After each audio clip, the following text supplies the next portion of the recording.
Selamat malam, Ibu Desi. Selamat malam, Nona Queen.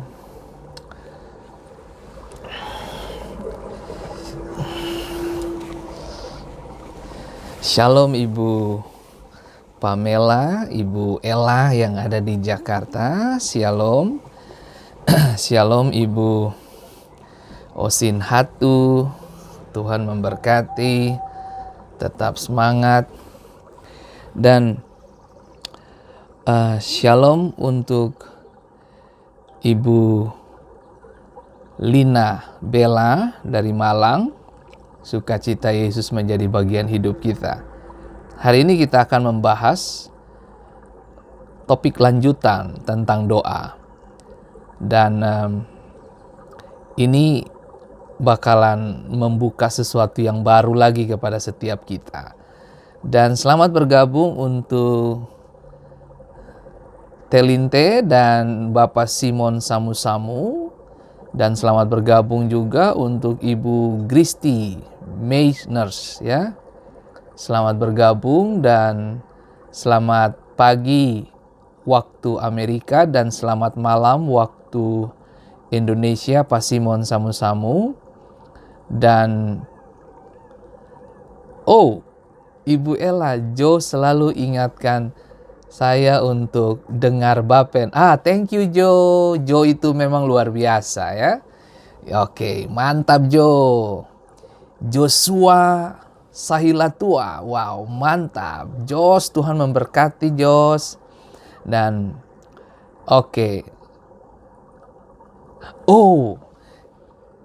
Queen kepala sakit. Aduh, nanti Matu berdoa buat Queen ya. Oke, nanti Ben berdoa dalam nama Yesus. Queen sudah sembuh, sehat ya. Oke. Lalu selamat shalom juga buat Ibu Yani Sahetapi. Shalom untuk Ibu Titi Was. Tuhan memberkati dan selamat bergabung Ibu Ella Rum ya. Tuhan memberkati Ibu Ella Rum. Dan shalom untuk Ibu Pendeta Magdalena Purwaningsi. Shalom Ibu Evi Pati Peluhu. Tetap semangat. Tuhan memberkati setiap kita. Baik Bapak Ibu. Nah, menyambung pembicaraan kita kemarin bahwa Ibu Pendeta, wow, Pak Pendeta keren. Aduh, thank you Ibu Pendeta Magdalena Purwaningsi. Waduh. Selamat bergabung Ibu Bung Kiki Soukota, Ibu Emma Manaha dan Ibu Getreda Juliana dan Ibu Monik Lumba. Shalom Bapak Kiki Soukota, salam buat istri. Dan selamat malam Ibu Emma yang cantik dan luar biasa. Shalom Ibu Evi Pati Peluhu. Mantap. Oke. Baik, menyambung pembicaraan kita kemarin. Pada suatu kali Yesus sedang berdoa di salah satu tempat. Ketika ia berhenti berdoa, berkatalah seorang dari murid-muridnya kepadanya, "Tuhan, ajarkanlah kami berdoa." Anda baca kitab Injil, Yesus memiliki 12 murid yang kemudian mereka jadi rasul-rasul hebat. Dan dikatakan bahwa salah satu dari mereka meminta kepada Yesus untuk mengajarkan. Dari Malang, Bung Juliana, Getreda Juliana. Oke, Ibu Juliana, Tuhan memberkati ya. Ibu Fani Hursipuni, selamat bergabung. Dan selamat bergabung juga untuk Ibu Marisa. Haleluya. Ibu Marisa kalau sudah bergabung, maka dunia persilatan menjadi aman. Haleluya. Baik, shalom Bapak Yosef. Selamat malam Bapak Marlon Romodar. Shalom. Shalom Ibu Fani ya. Oke. Dan selamat bergabung juga untuk Yohanes Albertus.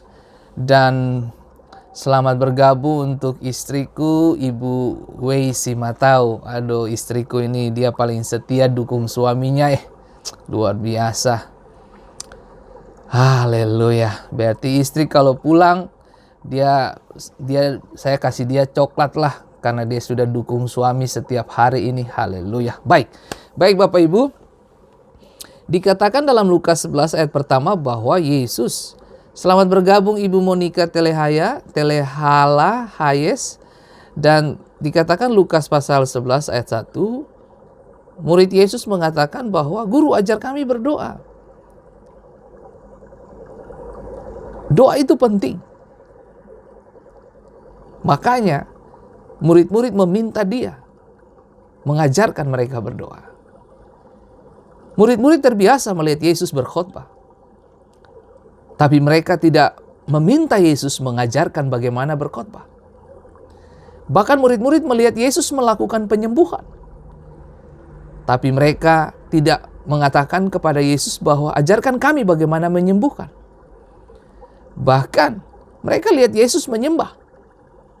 Tapi mereka tidak meminta kepada Yesus, ajarkan kami menyembah.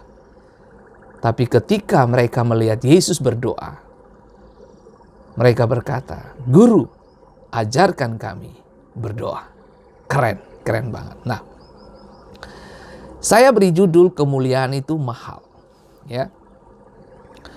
Efesus pasal 2 ayat 19 ayat 20, kemarin saya sempat singgung bahwa gereja, pengajaran-pengajaran gereja, fondasi gereja itu dibangun atas dasar pengajaran-pengajaran para rasul. Karena rasul dari 12 murid salah satu yang meminta Yesus ajarkan kami berdoa, gereja seharusnya belajar bahwa ini waktu untuk kita lebih fight untuk menghadirkan doa lebih dari sekedar program gereja yang biasa kita lakukan. Hari ini kita akan lihat ini di dalam Efesus pasal 2 ayat 19-20 dikatakan, demikianlah kamu bukan lagi orang asing dan pendatang, melainkan kawan sewarga dari orang-orang kudus dan anggota-anggota keluarga Allah yang, perhatikan kalimat ini, yang dibangun di atas dasar para rasul, para nabi dengan Kristus Yesus sebagai batu penjuru. Oh, luar biasa Bapak Ibu. Luar biasa. Gereja didirikan atas penyataan atau dasar yang diilhamkan Kristus kepada para rasul. Tahukah saudara bahwa ketika Yesus bertanya kepada murid-muridnya, menurut kamu, aku siapa? Siapa saya? Lalu kemudian ada yang berkata bahwa menurut kata orang, ada kamu Elia, Yeremia, Musa lah, atau salah satu nabi di perjanjian lama gitu ya. Lalu kemudian muncullah pernyataan ini. Yesus berkata, engkau adalah Mesias, anak Allah yang hidup. Nah, lalu Yesus ngomong ke Petrus dan murid-murid pada waktu itu, bukan kamu yang menyatakannya, tetapi Allah yang menyatakannya. Nah, menarik saudaraku bahwa sesuatu yang ajaib, pewahyuan itu apa? Sesuatu yang ajaib datang dalam hidup saudara dan membuka sesuatu bagimu sampai engkau mengerti apa yang engkau ucap. Nah, sukses, sekali lagi saya mulai dengan ini. Sukses, kita harus persiapan. Tidak ada persiapan, tidak ada yang namanya berhasil. Keberhasilan Anda ditentukan dari persiapan Anda.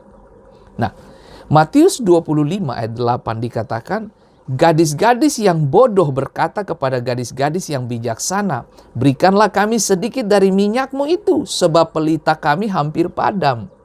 Nah, supaya lebih enak, mari kita belajar sama-sama dari Matius pasal 25 ini. Saya akan baca ayat per ayat supaya kita bisa mengerti begitu ya.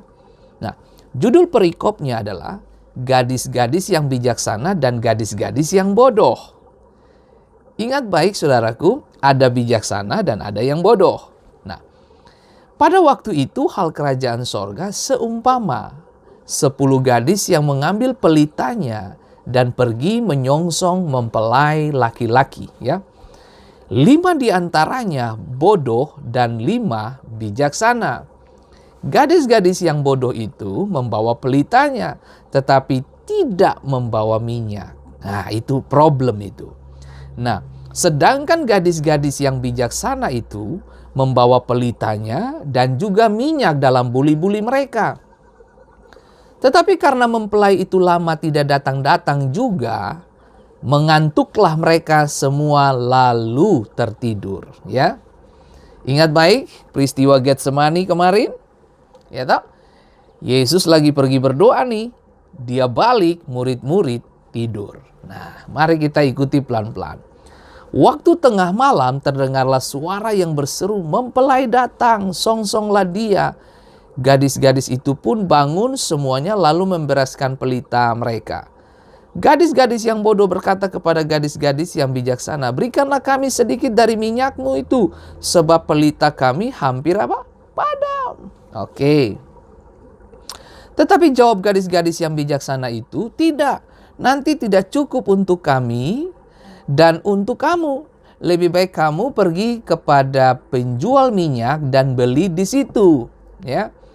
Akan tetapi waktu mereka sedang pergi untuk membelinya, datanglah mempelai itu dan mereka yang telah siap sedia masuk bersama-sama dengan dia ke ruang perjamuan kawin, lalu pintu ditutup. Mengerikan, mengerikan. Usaha Anda. Waduh, semua deh. Usaha Anda. Usaha Anda. Bahkan waktu yang Anda sudah berikan untuk menunggu, sia-sia semuanya. Nah, mari saya kasih tahu. Oke. Pintu ditutup. Kemudian datang juga gadis-gadis yang lain itu dan berkata, "Tuan, Tuan, bukalah kami pintu." Tetapi ia menjawab, "Aku berkata kepadamu, sesungguhnya aku tidak mengenal kamu. Karena itu berjaga-jagalah, sebab kamu tidak tahu akan hari maupun akan saatnya." Nah, ya tak? Nah. Shalom Ibu Kocetenu, shalom untuk Ibu Mary Tabaleku dan Bapak Mensano, Ibu Pauline Rahayaan, Ibu Yohan Samu-Samu dan Bapak Hemi. Tuhan memberkati, tetap semangat dan sukacita menjadi bagian setiap kita. Ya, oke, baik. Nah, perhatikan ini saudaraku. Coba lihat saudaraku yang dikatakan firman Tuhan dibilang begini. Gadis-gadis yang bodoh itu membawa pelitanya tetapi tidak membawa minyak. Itu masalah. Itu masalah. Tahukah saudara, doa-doa yang Anda lakukan itu adalah minyak yang efektif untuk terus pelita menyala. Berulang-ulang kemarin saya menjelaskan kepada Anda bahwa pelayanan Anda bersinar itu ditentukan dari ruang doamu. Ruang doamu itu akan menjelaskan semuanya, betapa powernya sebuah pelayanan yang kita lakukan jika kita punya waktu dengan Pencipta. Nah, selamat bergabung Bapak Ibu Ina Dahoklori, Tuhan memberkati dan tetap semangat ya. Oke. Ini ada SMS dari Ibu Elarum. Bapak Ibu bisa membacanya. Shalom Papen, sedikit kesaksian dari ponakan saya Arnold yang kecelakaan sudah beraktivitas seperti biasa. Hanya masih sering pusing akibat benturan kepala. Waktu saya kirim request doa buat Papen itu sebenarnya kami keluarga sudah dikasih tahu kalau harapan hidup Arnold sangat tipis. Tapi setiap kali didoakan di program FM jam itu juga ada mujizat terjadi dengan Arnold di rumah sakit. Kemarin Arnold baru cerita kalau waktu dia sementara dalam keadaan koma, dia merasa ada yang memanggilnya untuk kembali padahal dia sendiri sudah tidak tahu rohnya entah berada di mana. Saya bilang buat Arnold kalau yang terjadi adalah saat itu kamu sedang didoakan sama hamba Tuhan Pak Fendi, dan doa-doa itu yang mengerjakan mujizat sehingga kamu seperti dipanggil untuk kembali dari kematian. Tuhan Yesus dahsyat. Sekarang Arnold bukan saja bangun dari koma, tapi sudah bisa berjalan dan beraktivitas. Terima kasih untuk doa-doanya, Tuhan memberkati. Nah, beberapa episode program yang lalu, Ella Room mengirim request untuk kita doakan salah satu saudaranya, ponakannya dia kecelakaan. Dan Tuhan sudah jawab doa, dan Anda bisa membaca kesaksiannya di situ. Dan sekali lagi, ini bukan Fendi Simatau, ini Tuhan. Jadi kita ini cuma alat, semua kita di sini alat. Dan saya tahu bahwa ini bukan cuma doa saya, tapi doa semua Bapak Ibu semua ketika saya bilang mari kita arahkan tangan kita ke layar program ini, lalu kita berdoa dan Tuhan lakukan sesuatu. Dan kita bersyukur untuk apa yang Tuhan lakukan untuk Arnold. Arnold diberi kesempatan untuk hidup, dan Arnold harus menjadi saksi bagi kemuliaan Tuhan. Baik Bapak Ibu yang diberkati Tuhan, selamat bergabung. Terima kasih untuk Ibu Ella Room untuk berbagi kesaksian hidupnya. Dan terima kasih untuk Ibu Novi Tumalang yang sudah bergabung, Ibu Feni Weno dan Ibu Lince Angki dan Ita Gomis, Elvis Usmani dan Ibu Selina Laberi, Ibu Novi Maulani dan Ibu Kiki dan sebagainya. Shalom Pak Elvis, dan shalom juga untuk Bapak Kiki Sokota, laki-laki gagah. Oke, baik Bapak Ibu, mari kita mulai ya. Nah, coba saudara lihat ini. Gadis-gadis yang bodoh itu membawa pelitanya. Mereka punya cahaya, mereka punya pelita. Dan selamat bergabung Ibu Sarah Hutapea. Mereka punya cahaya, mereka punya pelita. Masalahnya adalah mereka tidak memiliki minyak. Mereka tidak punya persiapan. Banyak dari kita melayani tapi tanpa persiapan. Kita berasa bahwa pelayanan itu biasa. Saya terbiasa melakukannya. Dengar baik. Yang terbiasa itu mendatangkan masalah bagi kita. Nah, mari kita belajar pelan-pelan saudaraku yang diberkati Tuhan. Bahkan dikatakan begini, waktu tengah malam terdengarlah suara orang berseru, mempelai datang, songsonglah dia. Tahukah saudara, orang berseru itu seperti saya sedang berseru kepada Anda hari ini. Persiapkan pelitamu, persiapkan minyakmu, jangan lupa itu. Perjalananmu masih panjang, ada banyak hal yang harus kamu kerjakan bersama dengan Tuhan. Anda jangan berhenti di sini saja, jangan bangga dengan pelitamu yang menyala. Tapi banggalah ketika pelita nyala, tapi ada juga minyak persediaan. Itu penting.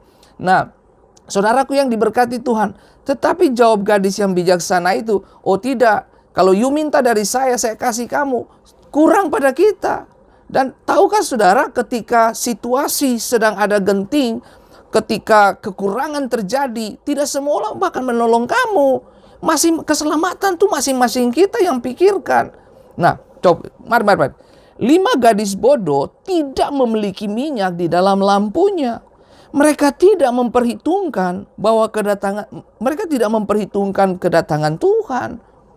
Nah, dikatakan bahwa Matius 25 ayat 8 sampai 13, dengan demikian Kristus menyatakan dengan jelas bahwa ia tidak akan menunggu sampai semua gereja siap untuk kedatangannya. Dia tidak akan menunggu, bos. Dia tidak tunggu saudara. Untuk kedatangan Yesus dia tidak tunggu Anda. Alkitab berkata dia datang seperti pencuri pada malam hari. Jadi Anda siap atau tidak siap, dia datang, men. Nah, menarik untuk kita belajar bahwa persiapan itu penting sekali. Persiapan itu menentukan promosimu. Pelayananmu berhasil dan tidak diukur dari kesiapan hatimu. Nah, ada begitu banyak kita kaget bangun terus kita pergi pelayanan. No, persiapan itu penting. Oke, penekanan saya akan selalu ini. Persiapan itu penting. Nah, di sisi lain, 5 gadis bijak memiliki minyak di dalam lampunya. Tapi mereka juga punya cadangan, bos. Nah, ini menarik Bapak Ibu. Kita nggak dengar. Tuhan sayang semua orang. Dengar. Nah, Hari ini saya pakai kemeja kotak-kotak ini. Ya, sebut saja begitu ya. Nah, Tuhan sayang semua orang. Tapi Pak Pendeta, kalau Tuhan sayang semua orang, kenapa ada terkesan Tuhan seperti mengkotak-kotakkan orang-orang tertentu di dalam sebuah pelayanan? Kenapa si A diurapi, si B kurang diurapi, si C tidak diurapi? Saya menjawab, itu soal waktu. Waktu. Dengan siapa Anda menghabiskan waktumu? Ketika waktu luang, dengan siapa Anda menghabiskannya? Siapa yang kamu ajak berbicara ketika Anda memiliki waktu-waktu luang? Atau waktu-waktu dalam aktivitas yang cukup tinggi? Siapa yang menjadi teman diskusi Anda di tengah-tengah persoalan hidup sedang mendatangi Anda? Anda bisa belajar 2 orang menuju ke Emmaus. Itu bakalan hilang itu mereka. Karena yang mereka diskusikan tentang apa yang terjadi baru saja mereka lewati. Yaitu mereka kehilangan figur Yesus secara fisik. Tapi tahukah saudara, bahwa di tengah-tengah mereka menuju ke Emmaus, Tuhan menjumpai mereka, bukan? Dan mereka kembali lagi ke Yerusalem. Nah, saya sangat percaya bahwa Tuhan sayang kita. Tapi kalau hari ini beberapa dari Anda sedang menyaksikan program ini dan engkau merasa seperti Tuhan tidak terlihat sama sekali, Anda keliru. Dia sedang berjalan dengan Anda. Dia sedang berbicara kepada Anda. Seperti di dalam Matius pasal 25. Waktu tengah malam terdengarlah suara orang berseru. Kiranya suara saya ini seperti yang ada pada ayat 6 ini. Waktu tengah malam terdengarlah suara orang berseru. Siapa yang berseru? Fendi lagi berseru, berteriak, mempelai datang, songsonglah dia. Persiapkan pelitamu, persiapkan minyakmu juga. Banyak orang datang ke gereja seperti kita cas handphone gitu loh. Nanti kalau sudah mau habis, lowbat, datang lagi ke gereja. Lalu kita dicas lagi. Full baterai, kita pulang lagi. Nanti minggu depan lagi kita datang cas lagi. Tahukah saudara, bahwa hidup kita ini, makanan kita bukan datang cuma setiap minggu. Hidup kita setiap hari harus konsumsi kebenaran. Anda harus lebih banyak menghabiskan waktu di dalam doa-doa secara pribadi dengan Tuhanmu. Bagaimana Anda dapat minyak di dalam lampumu? Bagaimana caranya? Berdoa. Tidak ada jalan pintas, Bapak Ibu. Tidak ada jalan yang mudah untuk mendapatkan urapan. Tidak ada. Anda tidak dapat membuat seseorang menumpangkan tangan ke atasmu, lalu berharap urapan itu ada di atasmu seumur hidup. No. Urapan itu akan ada di atas saudara karena Anda memiliki waktu dengan Tuhan. Itu saudaraku. Waktu dengan Tuhan yang menentukan kualitas hati serta hidup dan pelayananmu. Urapan tinggal di atas kamu dan saya karena setiap hari kita mengambil minyak dari sorga dan menaruhnya di dalam rohmu. Bagaimana bentuknya itu Pak Pendeta? Berdoa. Yesus berdoa di Getsemani. Dia dalam ketakutan. Dia sungguh-sungguh berdoa. Malaikat datang memberikan kekuatan. Tahukah saudara, bahwa apa yang kita lewati sekarang, sedikit waktu lagi kekuatan itu datang. Asalkan kita sering berdiri di atas kedua lutut. Minyak Dengar, minyak bukan sumbu. Minyak bukan sumbu. Harus menyala di dalam kita.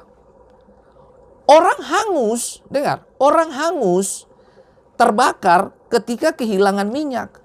Sumbu itu dia bakalan hangus terbakar habis. Kalau minyaknya nggak ada. Sumbu mereka menyala betul. Tapi kalau nggak ada minyak, kita nggak menyala, bos.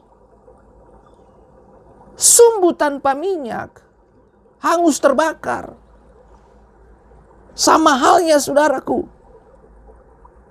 Orang yang melayani tanpa doa-doa yang di belakang dia, doa pribadi, persekutuan dengan Tuhan, kamu hangus terbakar, bos. Di sisi lain, setiap hari Anda bisa memilih untuk membayar banyak hal dalam kehidupan ini. Tahukah saudara, urapan datang ketika Anda memberi waktu dan doa. Tidak ada harga lain. Anda tidak dapat membeli anggur dan susu tanpa uang. Betul? Kita nggak bisa beli sesuatu tanpa uang. Alat penukar ini. Nah, demikian pula Anda harus membeli urapan dengan waktu. Anda harus membeli urapan dengan waktu. Selamat bergabung Bapak Ibu Sus Manuhutu dan Ibu Ans Adam, Ibu Desi Karolus, selamat bergabung. Dan selamat bergabung juga Bapak Cahyadi Ong dari Florida dan Bapak Tenu. Tuhan memberkati, tetap semangat bagi setiap kita. Nah, lihat ini baik. Anda tidak dapat membeli anggur dan susu tanpa uang. Demikian pula Anda harus membeli urapan dengan waktu. Bisa dimengerti. Ya toh? Tidak ada transaksi khusus yang terjadi dalam hari-hari hidupmu untuk yang namanya urapan. Tidak ada hanya ada satu cara untuk mendapatkannya, yaitu apa? Bangun di pagi hari dan mencari Tuhan. Titik. Anda ingin diurapi sepanjang hari hidupmu, carilah Tuhan di pagi hari. Sebelum kamu lakukan aktivitas lain, kamu tahu bagaimana kamu harus mendekatkan diri kepada Tuhan dan berbicara kepadanya. Kita berharap kita di mimbar, kita bernyala-nyala seperti bola api. Tapi kehidupan doa kita tidak mencerminkan apa yang ada di pelayanan kita. Doamu akan membuat kamu semakin bernyala-nyala untuk kemuliaan Tuhan. Berikan dirimu 5 menit saja dengan Allah. Tutup pintu sebentar. Hal ini bisa menjadi sulit karena beberapa dari Anda sangat suka berkelompok, bukan? 5 menit dengan Tuhan di kamar saja seorang diri, itu sulit bagi kita. Kenapa? Karena kita suka berkelompok. Tidak ada yang salah dengan berkelompok. Tidak ada yang salah dengan persekutuan-persekutuan dari para pelayan. Tidak ada yang salah. Tapi 5 menit saja dengan Tuhan di kamar itu sudah susah. Kenapa? Karena Anda terbiasa bersama-sama. Tahukah saudara, komunitas bersama, kelompok itu, apinya semakin bagus, semakin mantap kalau pribadimu memiliki kualitas doa bersama dengan Tuhan. Serius saudaraku. Serius saudara. Nah begini. Anda suka berada di antara orang banyak. Kita suka. Saya suka berada di antara orang banyak. Jadi menutup pintu sendirian menjadi hal yang sangat mengerikan. Gitu. Kenapa? Karena Anda gak betah. Lebih capek lebih dulu. Apa tuh? Ngantuk. Gitu. Gitu. Anda menutup pintu dan mencoba berdoa. Tuhan, Tuhan, Tuhan. Saat Anda mendengar suara-suara di luar sana, Anda dalam kesendirian itu, apa yang sedang terjadi? Oh, Anda mendengar sesuatu. Oh, akhirnya Anda buyar. Kenapa? Makanya saya bilang, peperangan Anda itu ditentukan dari kemenangan Anda di ruang doa pribadi dengan Tuhan. Itu paling penting. Nah, saya sangat yakin orang-orang hebat di mimbar itu mereka terlahir dari ruang doa yang sudah dimenangkan oleh mereka. Nah, sama halnya saudaraku, Daud terbiasa berlatih di padang. Dia menghabisi yang namanya singa dan beruang. Sampai pada waktunya dia tampil dalam waktu Tuhan untuk menyelesaikan masalah bangsa, yaitu apa? Membunuh Goliat. Saudara, persiapan Daud itu penting untuk menghabisi Goliat. Anda nggak bisa mengutus orang yang tidak memiliki persiapan. Sama halnya Anda mengutus dia untuk dibunuh. Tuhan kirim orang yang sudah ada dalam persiapan. Promosinya mantep banget. Tahukah saudara bahwa waktu Daud menang itu, dia menang dalam banyak sisi. Nah, hari ini saudaraku yang diberkati Tuhan, saya tidak tahu ada berapa banyak dari kita yang memiliki masalah kehidupan pribadi lah, sakit lah, apa semuanya. Nah, tahukah saudara, berdirilah di atas lututmu.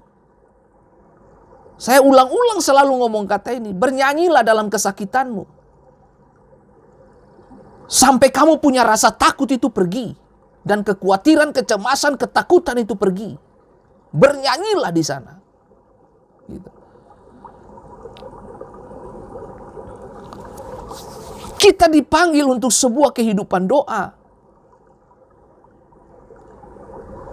Tahukah saudara bahwa Tuhan panggil kita untuk berdoa?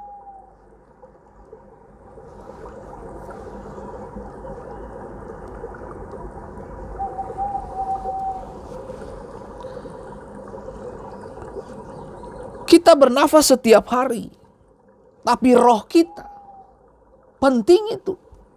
Untuk apa? Masuk dalam kehidupan doa. Lebih mudah bagi kita berdoa di dalam sebuah jemaat, bukan? Secara bersama, berkelompok. Lebih mudah banget.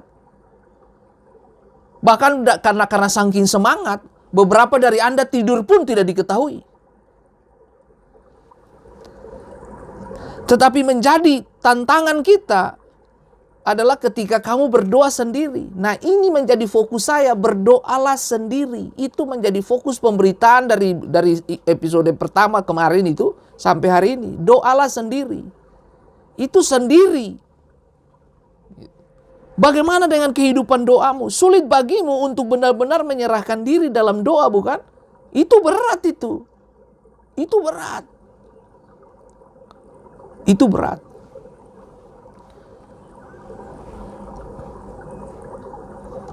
John Wesley pernah berkata begini, kirimlah orang-orang yang menginginkan Allah, bukan yang lain. Dengar.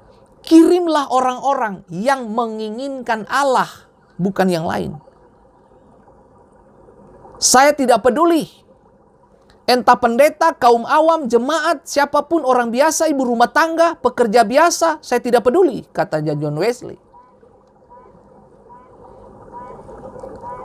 Kirim mereka yang menginginkan Allah, bukan yang lain.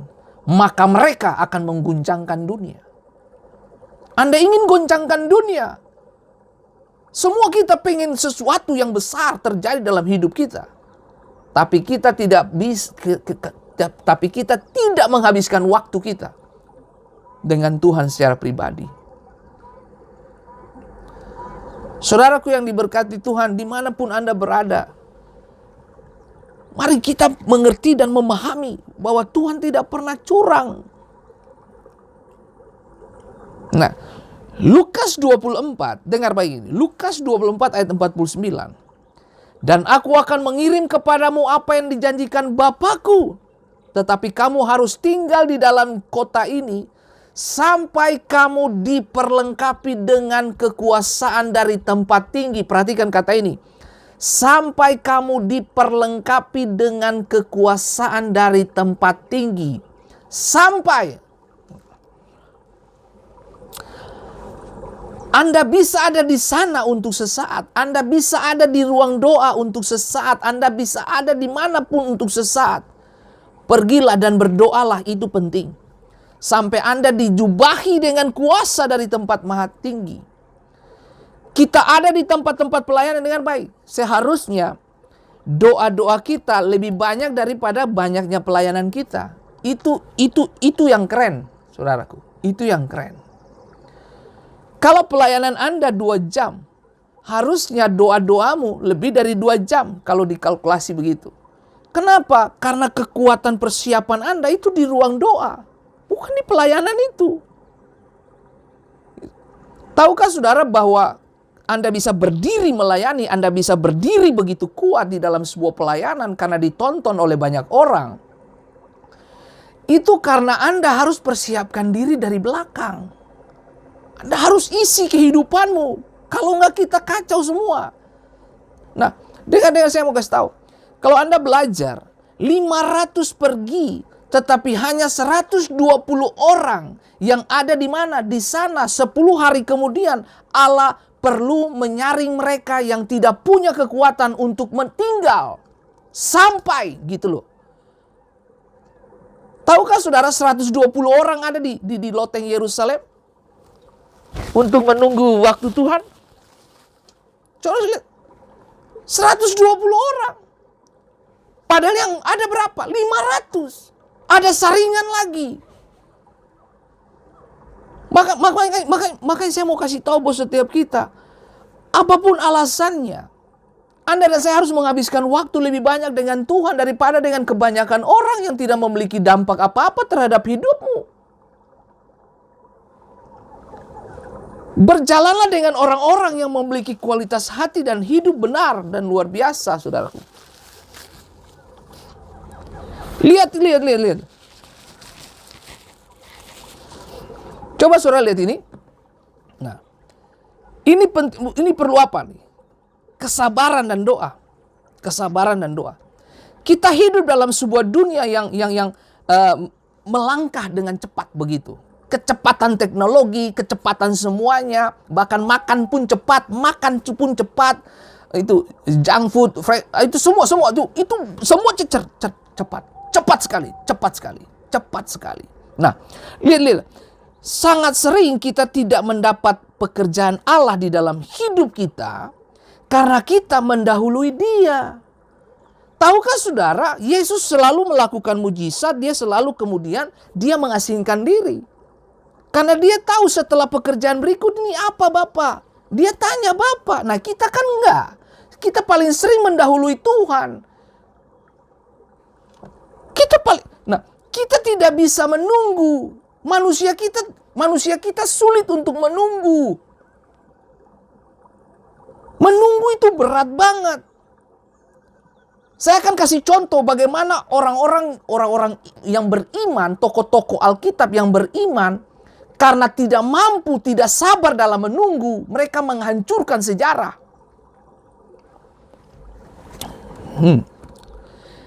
Saudara masih ingat Saul? Ketika Nabi Samuel datang terlambat, Saul ambil bagian sebagai bakar korban. Itu masalah. Ketidaksabaran Saul membuat dia kehilangan kerajaannya. Tuhan pilih Daud menggantikan dia. Saya mau kasih tahu buat saudara hari ini, apapun pergumulanmu, apapun masalahmu, datangi Tuhan dengan doa, sabar, tunggu waktu Tuhan. Jangan tunggu waktumu. Kesabaran Tuhan itu keuntunganmu, bukan kesulitanmu. Dia tahu kapan menggenapinya. Jangan jalan dengan rencanamu, agendamu. No. Jalan dengan agenda Tuhan. Banyak dari kita kehilangan momentum. Banyak dari kita kehilangan mujizat. Banyak dari kita kehilangan pengajaran yang luar biasa. Banyak dari kita kehilangan urapan. Karena kita tidak menunggu. Padahal menunggu itu kesembuhan bagi kita. Menunggu itu mujizat bagi kita. Menunggu itu promosi bagi kita. Menunggu itu keuntungan bagi kita. Tunggu Tunggu, tunggu, tunggu. Jangan paksa dirimu.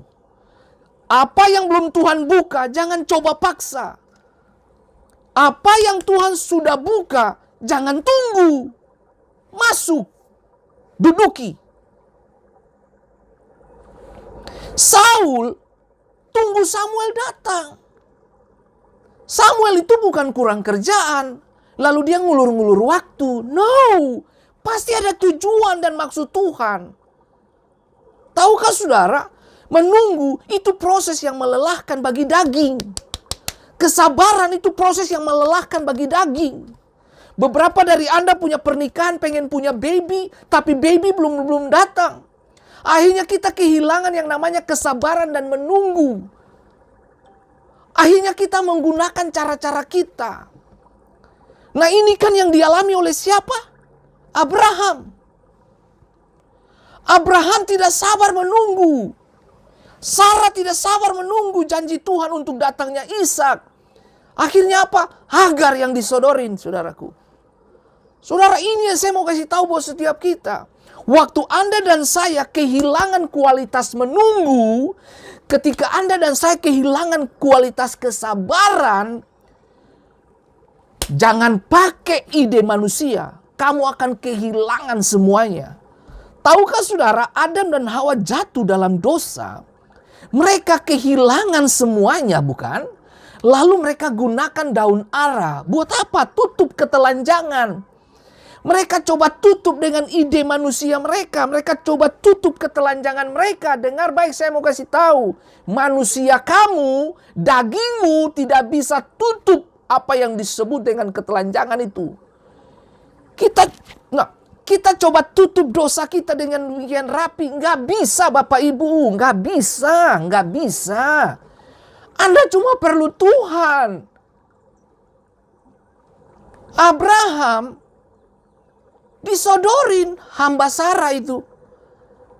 Sarah beritahu buat Abraham, Abraham, itu ada gundiku, itu ada apa tuh, hambaku itu, kamu hampirilah. Nah, saudara tahu budaya atau adat istiadat dari budaya-budaya pada waktu kehidupan Abraham dan Sarai ini, kalau nyonya tidak bisa memberikan keturunan, hamba yang disodorkan. Jadi hamba yang melahirkan anak untuk nyonya. Oke. Nah, jadi ketika Sarah menyerahkan Hagar kepada Abraham, Sarah menyetujui pendapat umum. Sarah mengiyakan pendapat banyak orang. Dengar baik, saya kasih tahu bos saudara. Tidak semua orang berdiri di jalan yang benar. Tidak semua orang yang berdiri di dalam agendanya Tuhan. Nggak bisa, bos. Anda harus berhati-hati siapa penasehatmu. Sebab tidak semua penasehat datang dari Tuhan. Ada penasehat yang menjatuhkan Anda, tapi ada juga penasehat yang meninggikan Anda dan memberikan solusi dan menemukan tujuan-tujuan Tuhan dalam hidup saudara. Sarah mengikuti pola yang dibangun oleh budaya setempat. Menyerahkan Hagar. Makanya efeknya sampai hari ini konflik terus. Ismail dan Ishak berantem melulu. Nah, ini yang saya mau kasih tahu saudara. Ketidaksabaran kita mendatangkan masalah berkepanjangan. Abraham tidak sabar. Sarah juga tidak sabar, bos. Pakai ide manusia. Ya salah. Saya mau kasih tahu bos saudara. Kalau kamu masuk di ruang doa, coba belajar menunggu. Menunggu itu tidak enak bagi daging. Sabar itu tidak enak. Tapi tahukah saudara, kesabaran Tuhan dalam hal menjawab itu mujizat bagimu.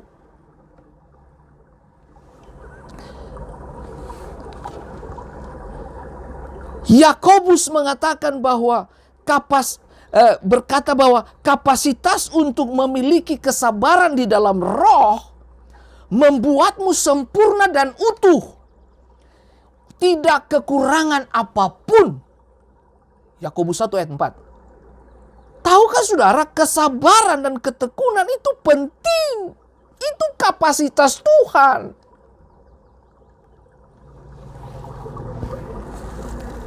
Dan kiranya kita belajar sesuatu ini. Karena Saul tidak sabar, dia ambil pelayanan Samuel. Saudara dengar baik, Anda ingin dipromosi, jangan ambil pelayanan orang. Diam, duduk, tenang. Tuhan punya agenda dengan dirimu. Saul coba tawarkan posisinya. Saul coba tawarkan apa yang terbaik buat Daud ketika berhadapan dengan Goliat. Dia kenakan jubah perang, pedang semua, ketopong, apa segala. Tapi Daud gak terbiasa. Dengar baik, jangan pakai senjata orang untuk bunuh musuhmu. Salah. Kemungkinan Anda terbunuh, iya. Jangan gunakan karunia orang untuk membunuh musuhmu. Gunakan karunia yang Tuhan sudah kasih kepada kita untuk kamu habisi musuhmu. Gunakan senjata yang ada di tanganmu. Mujizat kepada perempuan yang kehilangan suaminya itu. Buli-buli berisi minyak datang dari rumah. Mujizat datang dari rumah. Promosi, berkat, semua datang dari rumah. Jangan harap mujizat datang dari luar, no. Mujizat itu ada di rumahmu. Kesabaran adalah salah satu kualitas tertinggi yang bisa engkau dapatkan. Itu saudara tuh, sabar menunggu dalam doamu. Banyak dari kita tidak sabar, ending-endingnya parah bukan? Seperti tadi saya kasih contoh Saul dan Abraham. Ketidaksabaran mendatangkan masalah. Saul tidak sabar, kerajaan diambil. Abraham tidak sabar menunggu janji Tuhan. Walama, ikut pendapat orang. Mama yo. Masalah. Nah, ini adalah ini. Kesabaran itu adalah gini. Kemampuan untuk menguasai. Gitu. Inilah iman. Dan kesabaran yang mewarisi janji. Bukan hanya iman kesabaran memegang iman saat Anda menanti. Keren. Kesabaran memegang iman saat Anda menanti. Abraham tidak tunggu bos. Mama mia, aduh masalah itu. Memiliki kesabaran adalah menanti dengan rasa syukur yang besar. Sementara Anda menanti sesuatu terjadi, Anda terus percaya bahwa hal itu akan terjadi. Begini Bapak Ibu, kalau Tuhan sudah berfirman, Anda baca Alkitab, Anda pegang janji Tuhan, yang sudah pegang itu, peluk, rangkullah kebenaran itu. Hidupi dia, masukkan dia di dalam hatimu. Dan kebenaran itu akan muncul dan mempengaruhi seluruh keberadaan hidupmu. Sehingga kesabaranmu itu, menunggumu itu akan menjadi mujizat dalam hidupmu. Jangan paksa apa yang belum Tuhan kasih. Jangan paksa apa yang Tuhan belum percayakan. Jangan paksa. Sebab pada waktunya kamu akan mendapatkannya. Saya punya 2 anak. Waktu mereka masih kecil, mereka coba menggunakan pisau. Saya tahan dari mereka. Tujuannya apa? Tujuannya bukan menyakiti mereka. Gitu. Walaupun nggak bisa. Saya tujuannya apa? Menyelamatkan mereka. Daud bunuh Goliat karena dia sudah dipersiapkan. Anda ingin dipromosi Tuhan, persiapkan dirimu. Itu saja sudah. Kita nggak bisa bikin apa-apa, saudaraku. Anda cuma punya tugas berdoa. Sedapat-dapatnya, teruslah gemakan kebenaran semampunya Anda. Lakukan bagianmu. Apa yang tidak bisa kamu lakukan, itu bagian Tuhan. Jadi jangan takut Bapak Ibu. Jangan mundur. Akan ada hari-hari gini. Akan ada hari-hari di mana Anda merasa pingin menyerah. Gitu? Pingin menyerah dengan kehidupan ini. Saya mau kasih tahu. Jangan mundur. Jangan mundur. Jangan mundur. Bergerak masuk. Masuk. Masuk lebih dalam. Masuk lagi. Jangan mundur. Waktu kamu berdoa, begitu kamu melek mata, kamu lihat situasi tidak berubah. No. Yang berubah itu siapa? Kamu.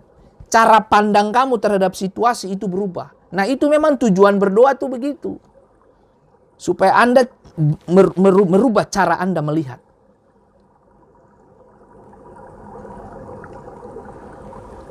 Saat Anda mengembangkan kesabaran dalam menanti, Anda mengembangkan kapasitas.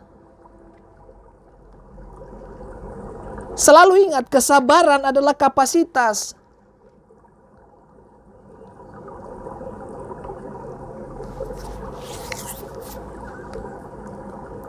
Oh, ini yang serius, saudaraku.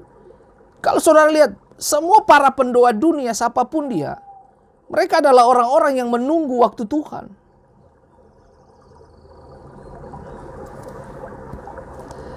Saya baca satu kisah kehidupan dari seorang pendoa.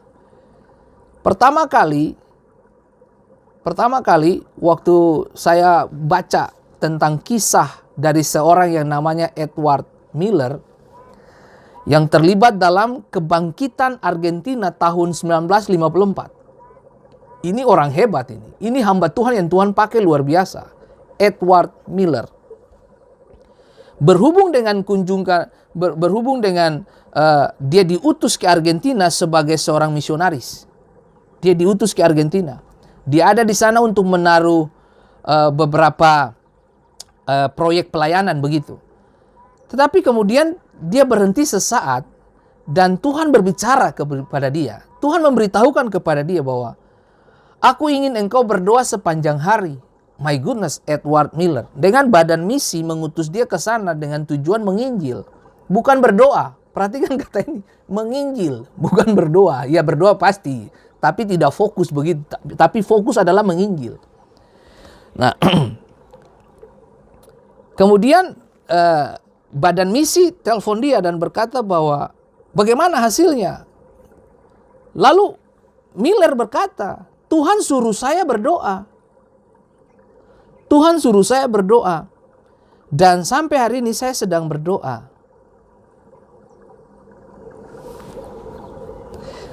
Tahu apa yang dikatakan badan misi yang mengutus dia ke Argentina? Oke? Kamu berdoa? Iya.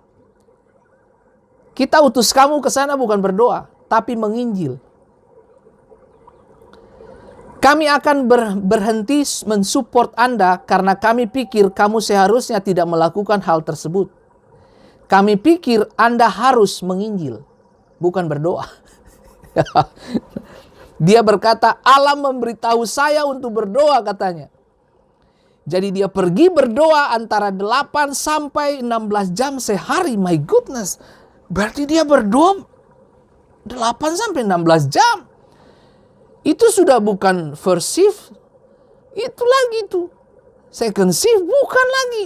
My goodness. Itu luar biasa saudaraku. Nah, Allah memberitahu saya untuk berdoa. Kemudian setelah dia melakukan semua itu, 18 bulan dia berseru kepada Allah setiap hari. Tuhan Yesus. Wow, 18 jam sehari. Kemudian Allah berkata, mulailah sebuah doa kecil. Pertemuan doa kecil. Dia memulai pertemuan doa kecil. Dia mulai pertemuan doa, sesuatu mulai meningkat. Segera mereka memiliki sebuah stadium penuh dengan orang-orang. Muatan truk penuh dengan tongkat penumpang, kursi roda yang dibawa keluar dari stadion. Setelah pertemuan tersebut, orang-orang disembuhkan di stadion. Argentina dipulihkan. Itu tahun 1954. Nah, Anda bisa bayangin coba. Cuma dengan apa? Berdoa. Sponsormu boleh putus. Tapi Tuhan tidak tutup mata, bos. Beberapa hamba Tuhan yang menyaksikan ini, mungkin beberapa dari Anda sedang bergumul dengan ekonomi Anda. Dengar baik, saudaraku. Berdirilah di atas kedua lututmu. Roti, air minummu, dan gandummu tidak akan kosong di depan meja makanmu, di atas meja makanmu. Tuhan menyediakan semuanya tepat pada waktunya.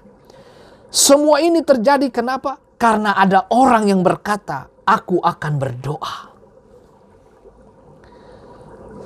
Miller berdoa. Satu orang Miller berdoa. tongkat, kursi roda pergi begitu saja. Dan hari ini saya berkata kepada kamu yang lagi duduk di kursi roda, hari ini kamu yang sedang terbaring sakit, aku perkatakan hari ini mujizat terjadi dalam nama Yesus. Bukan kondisi masyarakat yang akan menentukan apakah kita akan mengalami kebangunan rohani atau tidak. Tetapi bisa terjadi kondisi hanya karena seorang mau berkata, aku akan berdoa. Berdoa Bapak Ibu. Di mana kamu ada sekarang? Di kota mana kamu ada sekarang? Anda diutus untuk berdoa. Tidak penting mau kamu sendiri ke, no problem. Miliar satu orang. Manusia datang di stadium. Cuma mau lihat siapa? Seorang yang berdoa. Orang yang berdoa mempengaruhi kota. Titik. Mengubah sejarah. Ya. Memperbaiki hidup. Ya. Mendatangkan ekonomi bangsa-bangsa. Ya. Itu orang yang berdoa. Mendatangkan mujizat. Ya. Orang yang berdoa membayar hutang. Ya. Karena hidup dalam ketaatan. Banyak hal bisa terjadi Bapak Ibu. Bisa juga, nah saudara, melihat Yesus berdoa itu hal yang menggairahkan, bukan? Murid-murid memberitahu kepada Yesus, guru ajar kami berdoa. Dan mereka mendapatkan hal itu. Mereka mendapatkan hal itu. Dalam 2 Korintus 3 ayat 18 dikatakan, dan kita semua mencerminkan kemuliaan Tuhan dengan muka yang tidak terselubung. Dan karena kemuliaan itu datangnya dari Tuhan yang adalah roh, maka kita diubah menjadi serupa dengan gambarnya dalam kemuliaannya yang semakin besar. Dengar, saya mau kasih tahu bos saudara. 2 Korintus menyatakan bahwa kita menjadi seperti apa yang kita lihat. Kita akan menjadi sama seperti apa yang kita sembah. Kita akan menjadi sama seperti apa yang kita doakan. Kita akan melihat hal-hal yang tidak biasa. Orang yang berdoa akan melihat hal-hal yang tidak biasa dalam hidupnya. Kalau kamu tidak disenangi sama bos kamu di kantor, kamu tidak disenangi oleh teman-teman pekerja seangkatan kamu, mau satu pekerjaan kamu nggak disenangi, oh jangan peduli bos. Bagian kamu adalah berdoa. Tuhan bisa pakai semua sejarah perjalanan hidup ini untuk kita berubah dengan cara yang tidak biasa. Waktu kamu berdoa, keadaan tidak berubah bos. Yang berubah siapa? Cara kita berpikir, cara kita pandang situasi dan kondisi. Yesus menyatakan dirinya kepada Yohanes sebaliknya. Melihat seorang dengan pikiran murni. Gitu. Tandai dengan kepala yang dingin, begitulah. Gitu. Dengar baik saudaraku yang diberkati Tuhan. Hal yang menarik adalah Yesus memperlihatkan kuasanya kepada Yohanes lewat kitab Wahyu. Dia tulis itu. Rambut dan kepalanya putih seperti bulu domba. Anda akan diubahkan ke dalam gambar yang Anda lihat. Kita diubahkan dari kemuliaan kepada kemuliaan oleh Roh Allah. Kita punya Tuhan yang bisa dipercaya. Dia mendatangkan hal-hal yang tidak biasa dalam kehidupanmu. Dengar sekali lagi, agendamu bukan agenda Tuhan. Pikiranmu bukan pikiran Tuhan. Caramu bukan cara Tuhan. Jalanmu bukan jalan Tuhan. Menunggu, sabar, itu adalah kualitas hidup. Untuk melihat hal-hal yang tidak biasa datang dalam hidupmu. Jangan pernah melangkah, melampaui apa yang menjadi waktu Tuhan. No. Dengan cara yang sama Anda perlu membiarkan akarmu menemukan Tuhan. Halo. Waktu kamu menemukan Tuhan, kamu tidak akan pernah berhenti berbuah. Waktu kamu menemukan air, pohon itu terus berbuah. Energi-energi positif baru akan datang dalam hidup saudara. Orang yang berdoa mereka gampang sekali menerima apa yang datang dari Tuhan.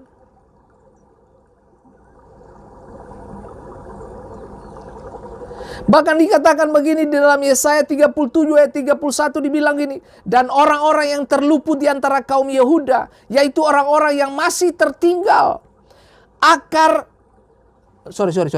Dan orang-orang terluput di antara kaum Yehuda, yaitu orang-orang yang masih tertinggal. akan berakar pula ke bawah dan menghasilkan buah ke atas. Tahukah saudara, dengan Anda berdoa, Anda sedang mengakar ke bawah. Anda mengakar ke bawah. Waktu Anda mengakar ke bawah, Tuhan tahu kapan pertumbuhan itu datang. Nah, dengar baik. Aku menanam, Apolos menyiram, Tuhan yang beri pertumbuhan. Jangan tanya soal pertumbuhan. Jangan tanya. Pertumbuhan itu bagian Tuhan. Bagian kamu adalah mengakar ke bawah. Mengakar terus ke bawah. Temukan Allah. Temukan sumber. Bahkan ada beberapa pohon di Israel ketika ditanam, mereka tutup dengan bongkahan batu yang besar. Dengan tujuan apa? Untuk menahan pertumbuhan dulu. Untuk apa? Menemukan akar dulu. Akar menemukan air. Ketika akar menemukan air, pertumbuhan itu akan menggeser batu itu. Tahukah saudara, kehidupan doa seharusnya begitu. Orang Kristen seharusnya begitu. Ada begitu banyak tekanan, no problem. Masalah itu bukan masalah bagi kita yang berdoa, bisa dimengerti. Masalah bukan masalah bagi kita yang suka berdoa.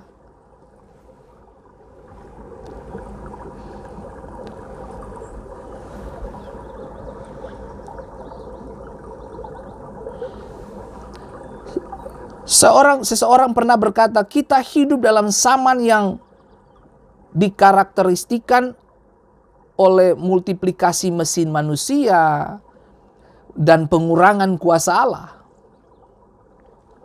Ya tak? Nah, seruan besar zaman ini adalah kerja. Organize. Beri kami masyarakat baru. Beri kami metode baru. Tetapi kebutuhan besar zaman sekarang adalah doa. Lebih banyak doa dan doa yang lebih baik. Saya paham, saya mengerti. Kita sedang hidup dalam generasi yang dengan dikatakan bahwa teknologi bertumbuh begitu cepat. Bahkan sepersekian menit apa detik itu, pertumbuhan teknologi makin meningkat dan makin menggila. Karena pertumbuhan ekonomi makin cepat dan sebagainya. Makanya pengurangan kuasa Allah pun terjadi di mana? Dalam kehidupan manusia. Karena manusia sudah terbiasa dengan yang namanya instan. Sudah nggak ada yang doa dalam kesabaran dan kesungguhan. Sudah nggak ada. Ini kita sedang kehilangan ini. Nah,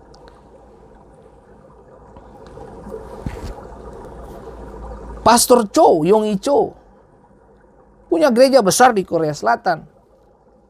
Dia memberitahu buat kita, doa adalah kunci kebangkitan. Itu aja.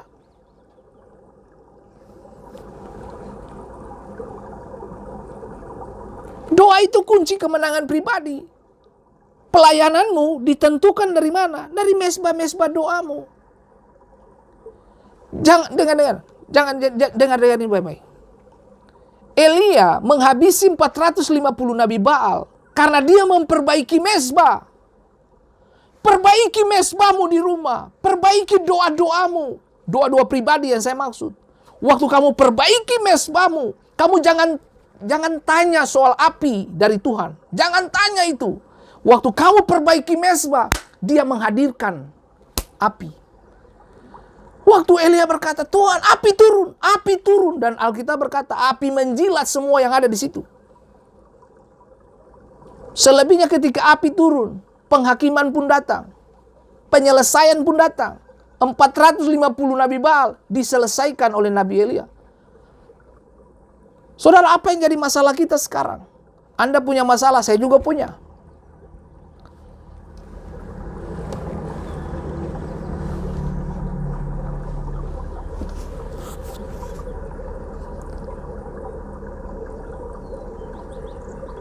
Dengan kita berdoa, kita dapat menjalankan perintah Allah dalam hidup kita dengan luar biasa. Saya baca sejarah gereja. Dan kiranya ini kita dapat motivasi benar untuk kita lebih bergairah, bersemangat, lebih antusias, lebih mencintai doa. Itu saudaraku. John Knox terkenal dengan kuasa doanya.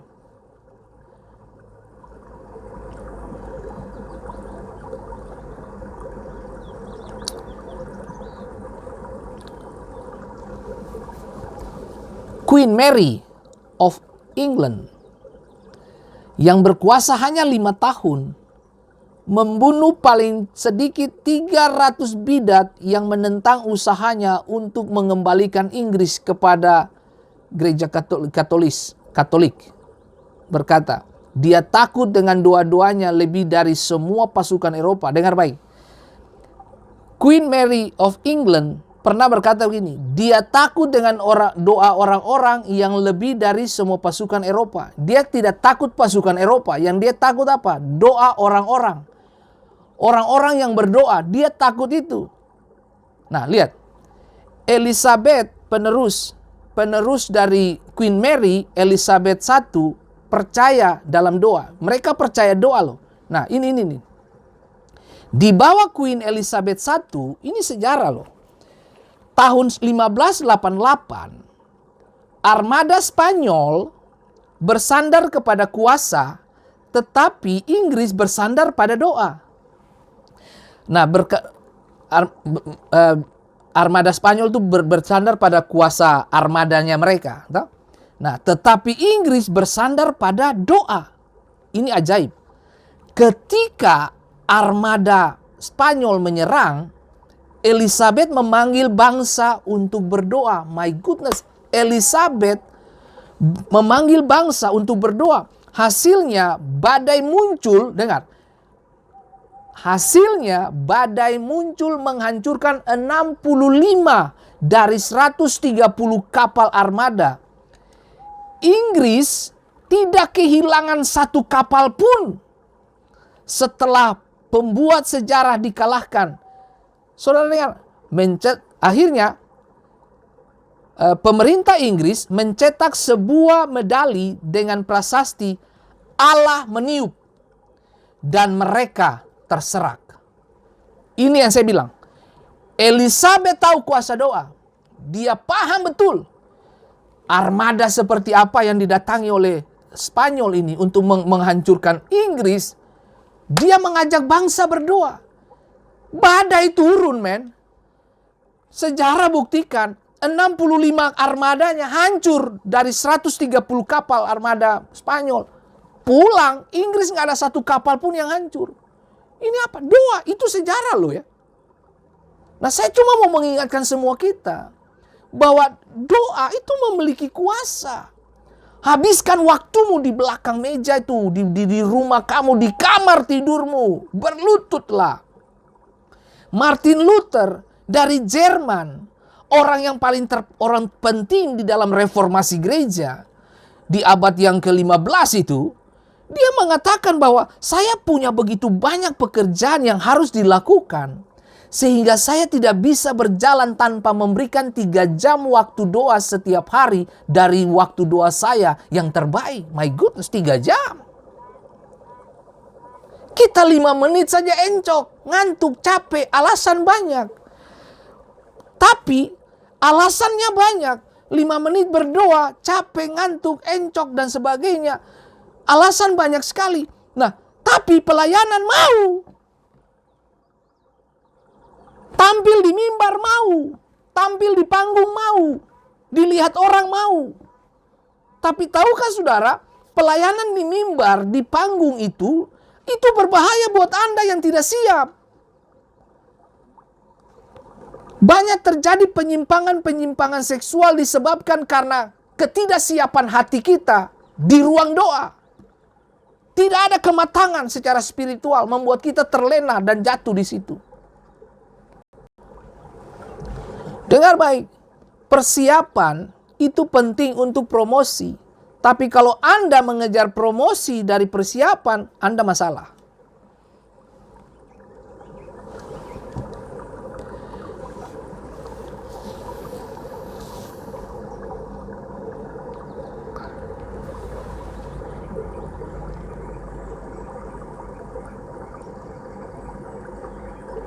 Tahukah saudara, doa adalah alat yang luar biasa. Makanya murid-murid minta kepada Yesus dalam Lukas pasal 11 itu, "Guru, ajarkan kami berdoa."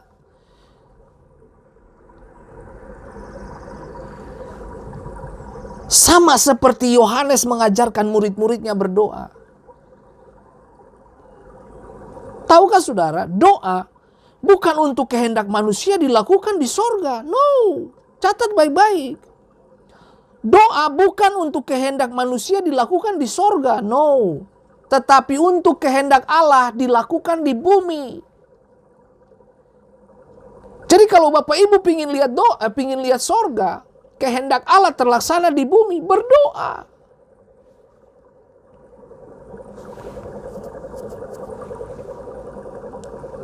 Doa-doa saudara akan membuka hal-hal yang tidak biasa.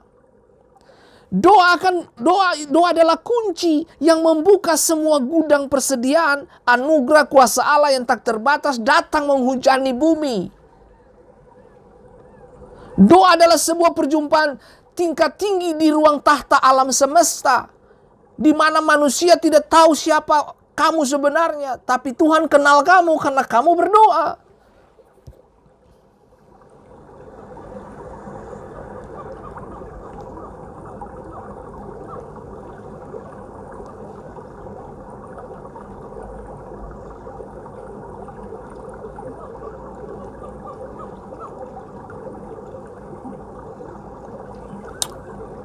Pengetahuan. Seseorang dapat mengukur berat bumi, memberitahu ukuran dari bumi, menghitung bintang-bintang mungkin di langit, mengukur kecepatan cahaya, itu kecerdasan manusia. Memberitahu waktu terbit dan terbenamnya matahari.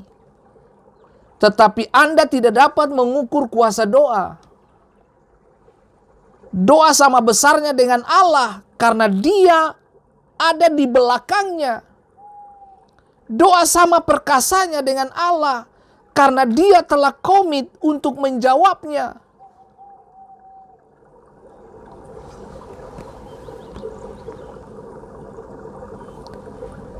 Apapun alasan yang saudara bangun tidak akan pernah bisa, saudara, kita tahu bersama bahwa setan itu tidak suka kita berdoa. Kenapa? Karena setan mengerti kalau orang Kristen berdoa, orang percaya berdoa, gereja yang hidup berdoa, itu berbahaya bagi dia. Kamu tahu nggak? Kalau waktu kamu berdoa, kamu memperkecil ruang gerak iblis. Gitu. Semakin kamu memperbanyak doa, semakin kamu menghilangkan kuasanya. Yesus sudah selesaikan itu yang namanya maut. Sengat maut di manakah? Ini. Udah pergi.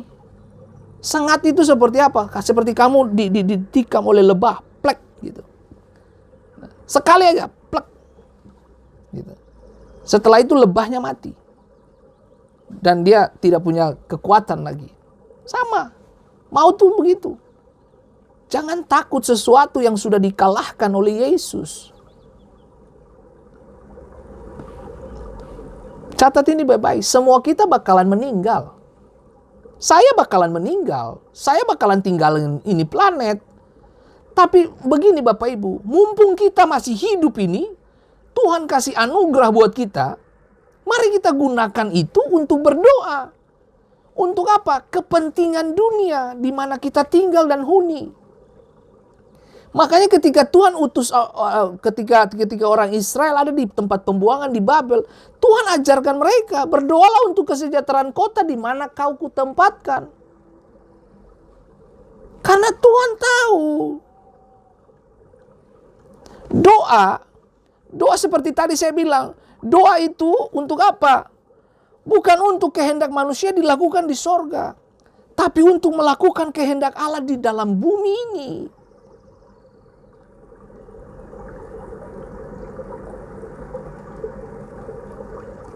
Semua kita tentunya butuh terobosan, bukan?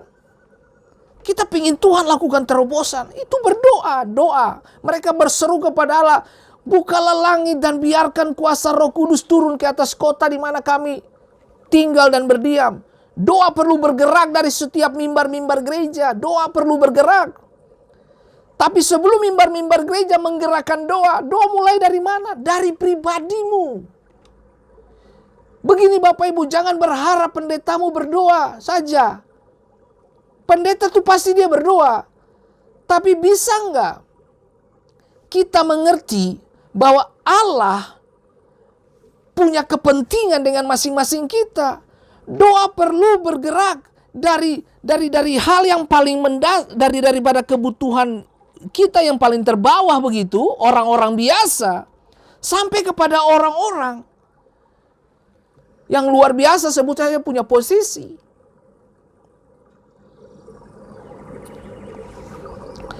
Doa perlu bergerak dari tangan orang tua kepada orang-orang muda, kepada anak-anak kita.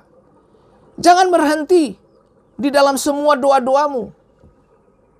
Gunakan semua itu. Gunakan potensi terbaik saudara. Bergerak dari tangan orang yang biasa menjadi sesuatu yang luar biasa.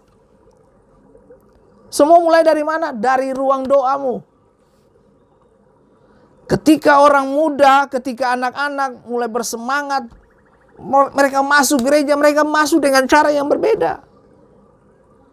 Saya punya pergumulan. Saya berdoa. Tujuannya apa? Ada terobosan-terobosan. Bukan untuk orang lain dulu, untuk saya pribadi.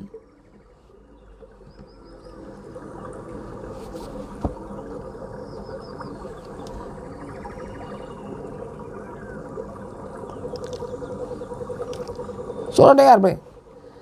Karena itu hendaklah kamu saling mengaku dosamu dan saling mendoakan supaya kamu sembuh.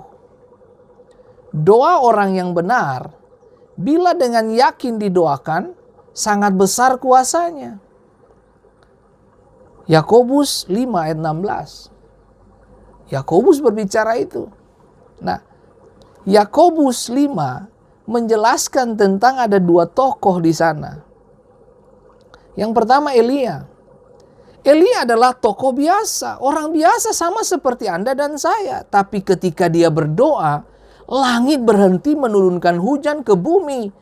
Dan ketika dia berdoa lagi, langit memberikan hujannya. Berarti kesimpulannya apa? Itu keran air itu ada di mana? Itu pusat untuk berhenti dan membuka itu di mana? Di Elia. Mungkin Anda pikir Anda adalah orang biasa. Tetapi jika Anda bersedia berdoa, Anda bisa mengubah duniamu. Elia menghentikan hujan.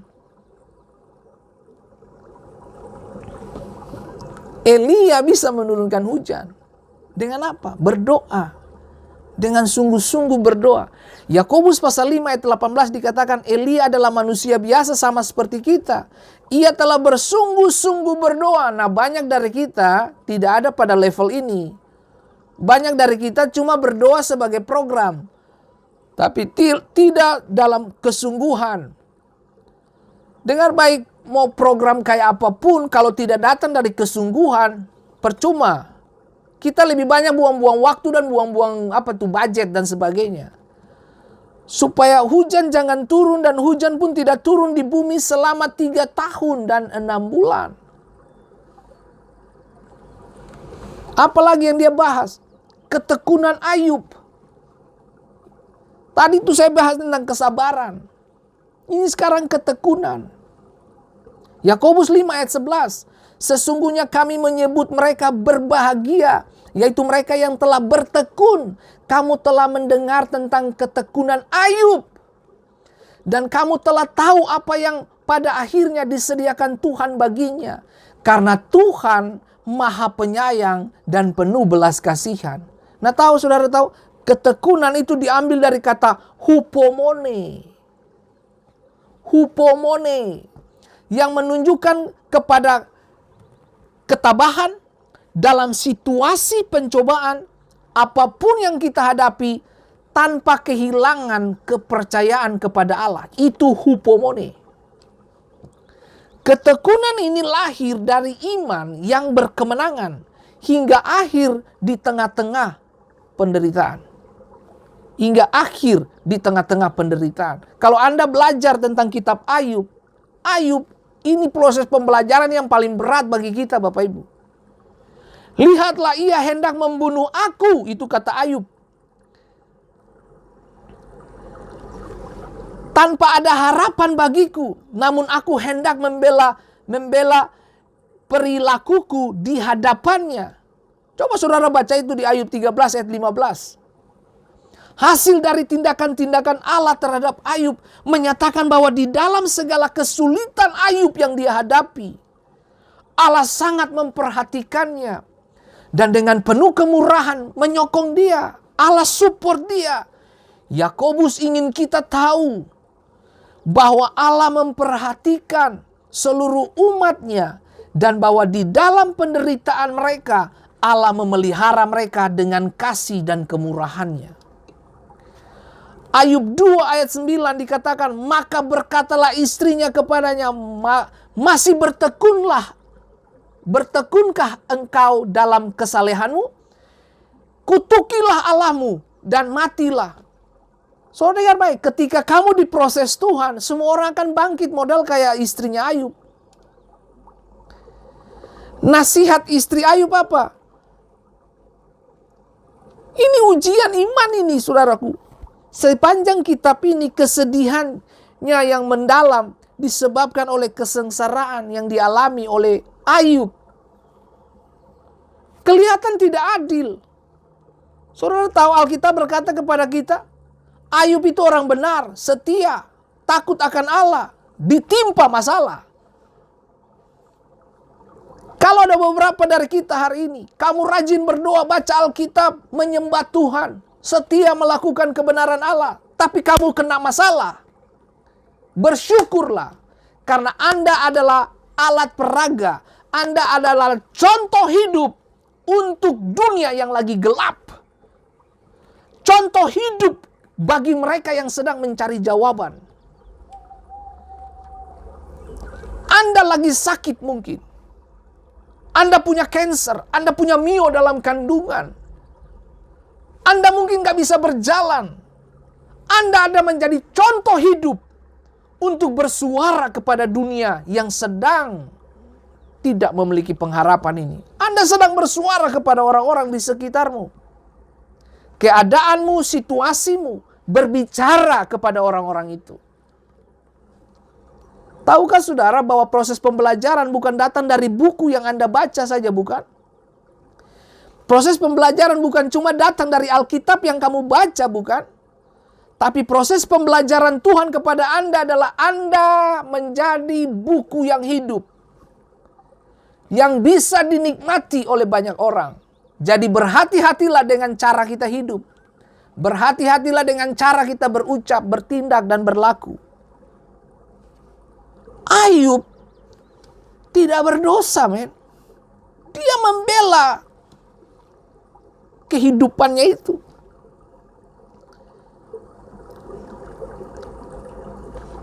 Makanya dikatakan Yakobus 5 ayat 11, sesungguhnya kami menyebut mereka berbahagia.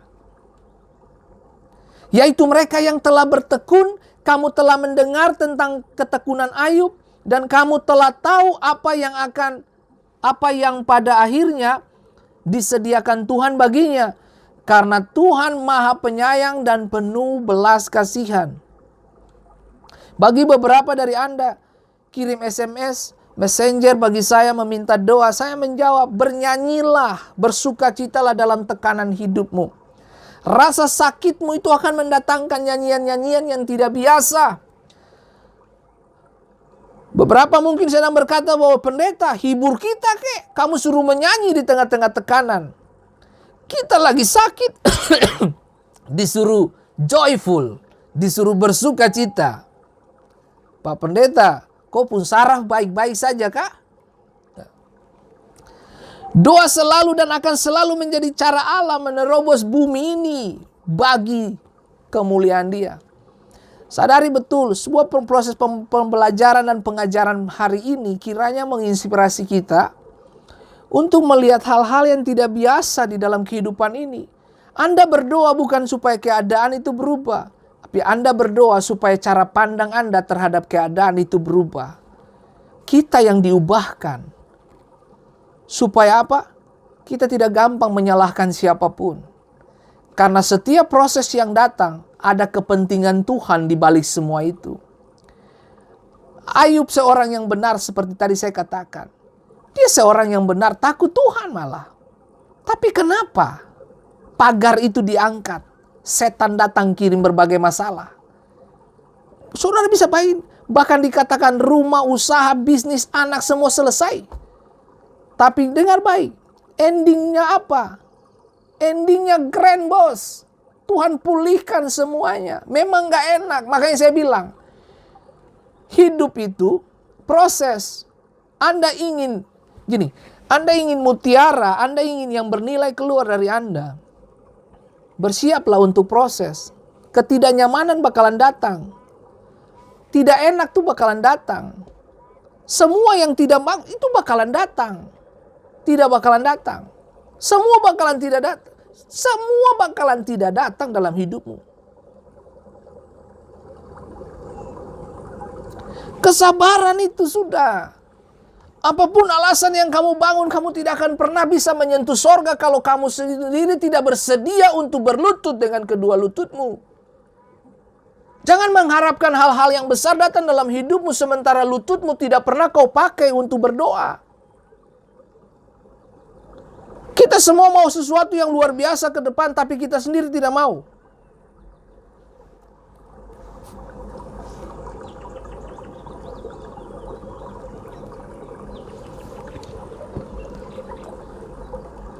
Saya mau kasih tahu buat saudara. Anda baca buku tentang main catur, bukan berarti Anda jago main catur. Anda perlu ada di lapangan. Tahukah saudara, untuk Anda jago di lapangan, Anda harus belajar dari yang punya permainan itu.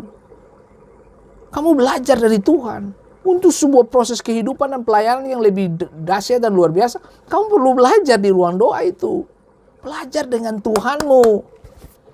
Tidak ada yang salah kamu mendengarkan siapapun yang khotbah. Tidak ada yang salah kamu pergi menyembah Tuhan. Kamu belajar berkhotbah, kamu belajar menyembah, kamu belajar apa. Tidak ada yang salah. Tidak ada yang salah. Justru saya mengajarkan Anda. Belajar hal-hal itu baik. Tapi jangan melupakan waktumu pribadi dengan Tuhan dalam doa. Karena doamu akan menarik kamu sampai kepada tujuan yang Tuhan inginkan terjadi dalam hidupmu. Tuhan memberkati setiap kita lewat program ini. Saya menyapa beberapa Bapak Ibu yang sudah bergabung dengan kita. Terima kasih untuk Bapak Devi Sausilawane, Ibu Merel Yoris, dan Ibu Yola Loterbach, dan Bapak Pendeta Nus Nahaklai, Darius Roreng, Bapak Pendeta Darius Roreng, apa kabar? Dan Ibu Yesi, Ibu Nelly Smokil, Tuhan memberkati, tetap semangat. Dan Bapak Pendeta Victor Simatau dari Papua, Ibu Debbie Longkutoy, dan Bapak Pendeta Hans Paliama dari Makassar. Tuhan memberkati, tetap semangat. Dan Bapak Yak Salawono, Bapak Heri, Tuhan memberkati, tetap semangat. Dan Ibu Elina Lopuha, tetap semangat. Tuhan berkati. Ibu Novi Maulani dan Ibu Linda Pelupesi dan yang lain sebagainya. Tuhan memberkati dan sukacita Yesus menjadi bagian hidup kita semua. Dan selamat bergabung untuk Ibu Gilan Patika Olerik. Tuhan memberkati. Dan saya akan mengakhiri pembicaraan saya hari ini. Satu hal yang saya ingin sampaikan kepada Bapak Ibu, jangan berhenti berdoa. Karena dengan Anda berdoa, Anda akan lihat hal-hal yang tidak biasa datang dalam hidup Anda. Tuhan memberkati kita. Bapak Ibu yang diberkati Tuhan, mari kita satukan hati dan mendoakan salah satu ibu yang saya tidak sebutkan namanya. Sekarang dia ada di kursi roda. Dia mengalami sebuah peristiwa yang tidak enak berdasarkan daging. Tapi hari ini Kita bersyukur dan berterima kasih untuk kepercayaan Tuhan percayakan untuk kita saling doakan. Dan hari ini Bapak Ibu, mari kita satukan hati. Kurang lebih ada sekian puluh orang yang menyaksikan program ini. Mari arahkan tangan saudara di layar program ini dan kita berdoa kepada salah satu nona yang sedang duduk di kursi roda sudah berhari-hari. Dan kita berdoa Tuhan lakukan sesuatu dalam kehidupannya. Tuhan, aku berdoa hari ini. Aku perkatakan Tuhan, mujizat Bapa terjadi dalam kehidupan saudara perempuan kami. Firman-Mu berkata orangku yang benar hidup oleh percaya. Dan firman-Mu berkata bahwa doa orang benar besar kuasanya. Nyatakanlah kuasa dan kemuliaan-Mu dalam kehidupan salah satu wanita hebat yang Tuhan percayakan untuk kami doakan hari ini. Aku percaya Tuhan Yesus bahwa Tuhan Engkau tidak pernah curang. Engkau berjanji Engkau berjanji dan melakukannya dan menepatinya tepat pada waktunya. Tuhan, kami bersyukur bahwa di kursi roda inilah dia akan belajar bagaimana bersyukur. Dia akan belajar bagaimana mengeluarkan hal-hal yang tidak biasa dari pergumulan ini. Kami bersyukur untuk setiap tekanan yang datang, persoalan yang datang, masalah yang datang. Bahkan kami bersyukur untuk penolakan, kami bersyukur untuk hal-hal yang tidak enak menurut daging. Kami bersyukur untuk semuanya. Karena kami tahu di balik semua peristiwa dan situasi yang kami hadapi yang terkesan tidak menguntungkan secara daging. Tapi kami tahu di balik semua ini ada kemuliaan tanpa batas. Terima kasih banyak Bapa di surga. Berbicaralah kepada kami ya Tuhan di tengah-tengah situasi yang gelap. Aku percaya Tuhan doa orang benar besar kuasanya. Dan hari ini kami perkatakan sembuh dalam nama Yesus. Kepada beberapa yang menyaksikan program ini yang sedang bergumul dan pingin punya baby. Tuhan tolong buka rahim-Mu. Aku perkatakan mujizat itu terjadi Tuhan. Terima kasih banyak Bapa di surga. Seperti Hana yang berdoa dan Tuhan mendengarkan doanya. Samuel itu pun lahir. Dan hari ini Tuhan, hal yang sama terjadi kepada Bapak Ibu yang sedang merindukan baby datang dalam keluarga mereka. Tuhan berkati mereka. Aku perkatakan mujizat kepada salah satu jemaat kami yang Tuhan percayakan untuk melayani bersama dengan kami. Rahimnya terbuka dan angkat setiap sakit penyakit. Dan kemudian Tuhan ganti dengan baby yang luar biasa di sana. Terima kasih banyak Bapa di surga. Dalam nama Yesus kami perkatakan mujizat Tuhan. Dan hari ini Tuhan perkatakan mujizat juga kepada Oma Telehala. Tuhan kuatkan Oma, sembuhkan Oma, pulihkan Oma. Aku percaya Tuhan kesehatan dari Tuhan diberikan kepada Oma Telehala. Dan aku perkatakan Tuhan ada mujizat juga dalam kehidupan Oma selama ada di Amerika. Tuhan berkati Oma dengan kesehatan dari Tuhan. Terima kasih banyak Bapa di surga. Dan kami berdoa dari tempat ini untuk salah satu jemaat kami yang Tuhan percayakan untuk kami layani. Yang mengalami masalah pada lambungnya bahkan ususnya. Tuhan kami katakan sembuh total dalam nama Yesus. Kami perkatakan mujizat terjadi dalam kehidupan hamba-Mu. Terima kasih Tuhan Yesus untuk apa yang Tuhan lakukan dalam hidup kami. Terima kasih banyak Bapa di surga. Mujizat Tuhan terjadi dalam hidup kami. Terima kasih untuk mujizat-Mu. Terima kasih untuk perkenanan-Mu. Terima kasih untuk hati Tuhan di dalam setiap kami. Terima kasih Roh Kudus. Dalam nama Yesus kami telah berdoa dan mengucap syukur. Haleluya. Amin. Tuhan memberkati Bapak Ibu semua. Sampai jumpa di esok hari. Tuhan kuatkan setiap kita. Dan kepada Bapak Ibu yang sedang bergumul dengan hari-hari hidupmu, tetap konsisten dengan Tuhan. Ingat baik bahwa doa dapat mengubah banyak hal. Bahkan doa mengubah hidupmu supaya Anda memiliki kemampuan dan ketajaman untuk melihat setiap situasi dari sisinya Tuhan. Tuhan memberkati kita semua. Sampai jumpa di esok hari. Haleluya. Amin.